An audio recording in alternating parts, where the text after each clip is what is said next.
स्वागत है। मैं हूं आपके साथ सुहानी। विशेष चुनावी अपडेट और आज हम आपको बिहार विधानसभा चुनाव 2025 के महागठबंधन की प्रेस कॉन्फ्रेंस और उससे जुड़ी अहम खबरों से रूबरू कराएंगे। बिहार की सियासत इन दिनों काफी गर्म है।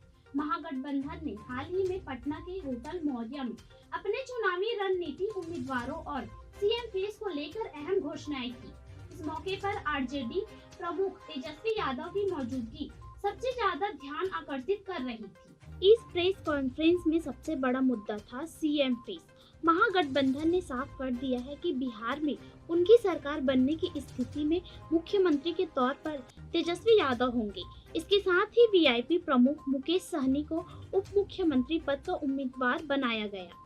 अन्य पदों को लेकर भी ऐलान किया गया कि पिछड़े और वंचित समुदाय से लोग इसमें शामिल होंगे। कांग्रेस नेता और वरिष्ठ राजनेता अशोक गहलोत ने प्रेस कॉन्फ्रेंस में कहा कि महागठबंधन में एकजुटता और समावेशिता को लेकर कोई समझौता नहीं होगा।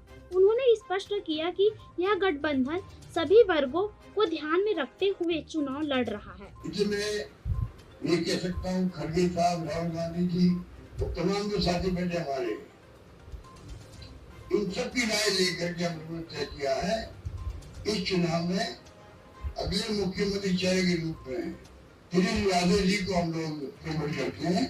हालांकि इस प्रेस कॉन्फ्रेंस में पोस्टर को लेकर विवाद भी हुआ। पोस्टर में सिर्फ तेजस्वी यादव की फोटो लगी थी, जबकि अन्य महागठबंधन दलों के नेताओं की तस्वीरें नहीं थी। बीजेपी नेता अमित मालवीय और सांसद पप्पू यादव ने इस पर आपत्ति जताई। वहीं चिराग पासवान ने कहा कि यह गठबंधन धर्म के अनुरूप नहीं है और सभी दलों की तस्वीरें होनी चाहिए।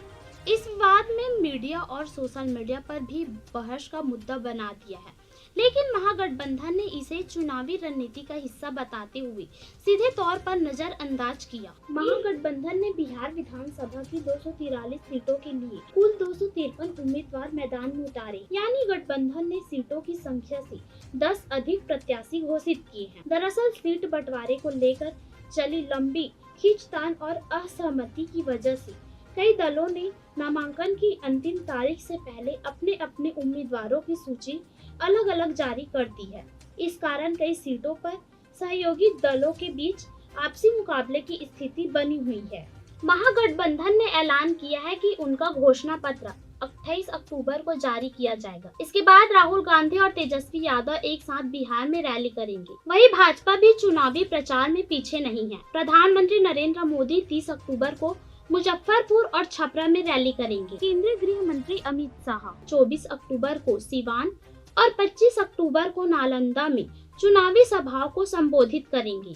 भाजपा के जेपी नड्डा भी बिहार के विभिन्न हिस्सों में जनसभाओं में भाग लेंगे। इससे साफ है कि दोनों पक्षों में अपनी पूरी ताकत के साथ चुनावी मैदान में उतर रही हैं। महागठबंधन का यह कदम दोहरा संदेश दे रहा है। एक और यह गठबंधन अपनी एकजुटता और सीएम फेस का संदेश दे रहा है, वहीं दूसरी ओर विपक्षी दल और भाजपा इसे लेकर अपनी प्रतिक्रिया दे रही है। विशेषज्ञ मानते हैं कि पोस्टर विवाद और उम्मीदवारों की संख्या पर ध्यान देने से पता चलता है कि चुनावी रणनीति में भी अभी भी कड़ा मुकाबला जारी है। महागठबंधन की प्रेस कॉन्फ्रेंस ने स्पष्ट कर दिया है कि बिहार चुनाव 2025 में वह एकजुट और भूमिका निभाने के लिए तैयार है।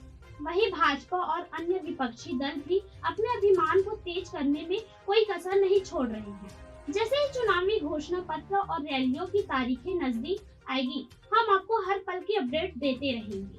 तो ये थी महागठबंधन की प्रेस कॉन्फ्रेंस, पूरी खबर और चुनावी हालात की ताजा जानकारी। बने रहिए हमारे साथ और पाए बिहार चुनाव 2025 की हर छोटी बड़ी खबर सिर्फ फाइनेंशियल टॉक पर।